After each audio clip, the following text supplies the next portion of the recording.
আসছে নতুন ধারাবাহিক সংসারের কীর্তন।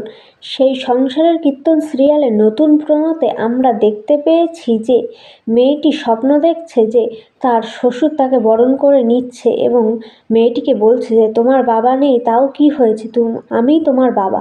কথা ভাবতে থাকে। হট করে মেয়েটি আবার স্বপ্নটা ভেঙে যায় এবং তার বরকে বলে যে তোমার বাবা আমাকে মেনে নেবে তো, আমার তো বাবা মা কেউই নেই, এই কথা বলে। এবং তারপরে যখন সেই মেয়েটি তার শ্বশুরবাড়ি আসে তখন তার শ্বশুর বরণ করতে যায়, তখন বলে এই মেয়ের বাবা নেই, আমি তাকে মেনে নেব না।